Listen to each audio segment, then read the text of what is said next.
నేటి అనుదిన అరుణోదయ స్తుతి కార్యక్రమంలో మాతో కలిసి దేవుని స్తుతిస్తున్నటువంటి ప్రియ సహోదర సహోదరులందరికీ యేసు ప్రభువారి నామాన్ని బట్టి వందనాలు చెల్లిస్తూ ఉన్నాం. ఎఫెసీయులకు రాసినటువంటి పత్రిక మొదటి అధ్యాయము. ఎఫెసీయులకు రాసినటువంటి పత్రిక మొదటి అధ్యాయము 13వ వచనం. మీరును సత్యవాక్యమును అనగా మీ రక్షణ సువార్తను విని క్రీస్తునందు విశ్వాసముంచి వాగ్దానము చేయబడిన ఆత్మచేత ముద్రింపబడితిరి. ఇక్కడ మనం జ్ఞాపకం చేసుకున్నట్లయితే, మీరు సత్యవాక్యమును అనగా మీ రక్షణ సువార్తను విని, మొదటిగా రక్షింపబడుటకు లేదంటే ఆత్మచేత ముద్రింపబడుటకు ప్రాసెస్ని మనం గమనించినట్లయితే, మొదటిగా మీరు రక్షణ సువార్తను అనగా సత్యవాక్యమును విన్న తర్వాత క్రీస్తునందు విశ్వాసముంచి. ఇక్కడ ఒక ప్రాసెస్ని మనం గమనించవచ్చు. లేదంటే ఒక పని జరిగిన తర్వాత, లేదంటే ఒక సందర్భము జరిగిన తర్వాత ఇంకో సందర్భానికి ప్రయాణిస్తున్నట్లుగా, లేదంటే ఇంకో సందర్భంలోనికి అభివృద్ధి చెందుతున్నట్లుగా, లేదంటే ముందుకు సాగుతున్నట్టుగా మనము జ్ఞాపకం చేసుకునవచ్చు. అనగా మీ రక్షణ సువార్తను విని మొదటిగా వీరు విన్నారు.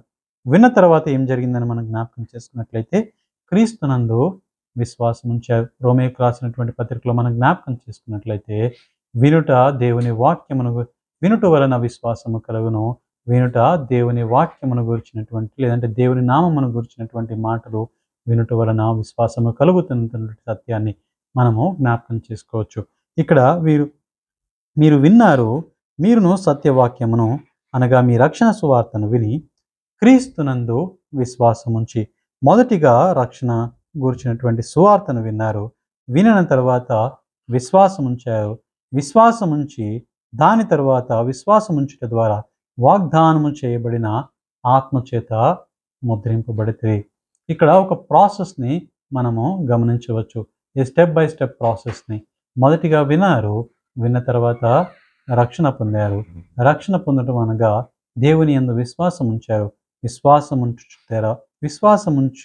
ఉంచుట ద్వారా వాగ్దానము చేయబడిన ఆత్మచేత ముద్రింపబడ్డారు. అదేవిధంగా అపోస్తల కార్యములు 1వ అధ్యాయము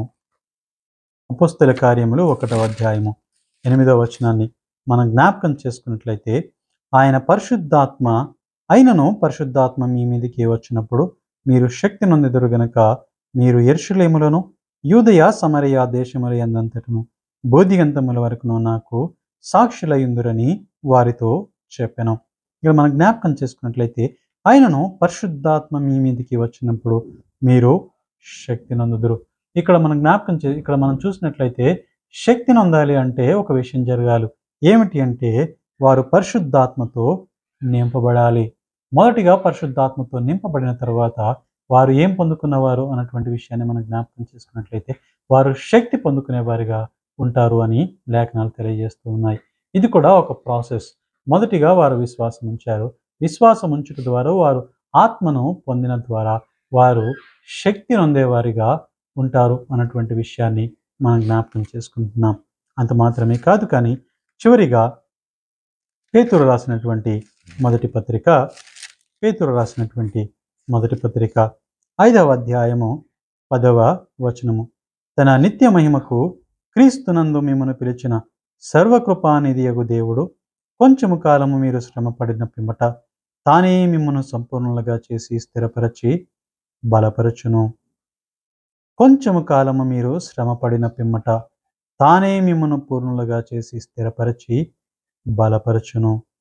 ఇక్కడ మనం జ్ఞాపకం చేసుకున్నట్లయితే, మనము పూర్ణులుగా మార్చబడాలి అంటే, మనము స్థిరపరచబడాలి అంటే, లేదంటే మనం బలపరచబడాలి అంటే, మనము దేని గుండా వెళ్ళాలి అన్నటువంటి విషయాలను మనం జ్ఞాపకం చేసుకున్నట్లయితే, మనము శ్రమల గుండా వెళ్ళాలి. మొదట శ్రమ, దాని తర్వాత శ్రమ పడిన పిమ్మట మనము పూర్ణత్వములోనికి అనగా దేవుని స్వారీప్యతలోకి అధికముగా మారేటువంటి విషయాన్ని ఇక్కడ పేతురు తెలియజేస్తూ ఉన్నాడు. ఈ 3 లేఖనాలను మనం జ్ఞాపకం చేసుకున్నట్లయితే, మొదటిగా ఎఫెసీయులకు రాసినటువంటి పత్రికలో మనం జ్ఞాపకం చేసుకున్నట్లయితే, మొదటి అధ్యాయంలో మొదటిగా దేవుని లేఖనాలు విశ్వసించట ద్వారా మనం ఏం పొందుకున్నాము? విశ్వాసము పొందుకున్నాము. విశ్వాసము పొందుట ద్వారా తరువాత దేవుని ఆత్మ చేత మనము ముద్రింపబడిన వారముగా ఉన్నాము. ఈ ఉదయకాల సమయంలో మనం ఎందుకు దేవుని స్తుతించాలి అంటే మనము ఆయన లేఖనాలను వినేవారిగా మనల్ని చేసుకున్న కారణాన్ని బట్టి మనము ఆయన్ను స్తుతించాలి. ఆయన లేఖనాలు వినుట ద్వారా దేవుడు మనకు విశ్వాసాన్ని ఇచ్చాడు అన్నటువంటి కారణాన్ని బట్టి మనము దేవుని స్తుతించాలి. అంత మాత్రమే కాదు, ఆయన విశ్వాసం ఇవ్వడం మాత్రమే కాదు, ఆయన తన ఆత్మతో మనల్ని ముద్రించాడు కాబట్టి ఆయన మనము స్తుతించాలి. అదేవిధంగా అపోస్తల కార్యములు 1వ అధ్యాయంలో మనం జ్ఞాపకం చేసుకున్నట్లయితే వారు పరిశుద్ధాత్మ పొందుకున్న తరువాత వారు శక్తిమంతులుగా మార్చబడతారు అన్నటువంటి విషయాన్ని లేఖనాలు తెలియజేస్తూ ఉన్నాయి. అంత మాత్రమే కాదు, చివరిగా పేతురు రాసినటువంటి మొదటి పత్రిక 5వ అధ్యాయము మరి చివరి వచనాల్లో అనగా 10వ వచనంలో మనం జ్ఞాపకం చేసుకున్నట్లయితే క్రీస్తు మిమ్మను పిలిచిన క్రీస్తునందు మిమ్మను పిలిచిన సర్వకృపానిధియగు దేవుడు కొంచెము కాలము మీరు శ్రమపడిన పిమ్మట తానే మిమ్మను పూర్ణులుగా చేసి స్థిరపరిచి బలపరచును.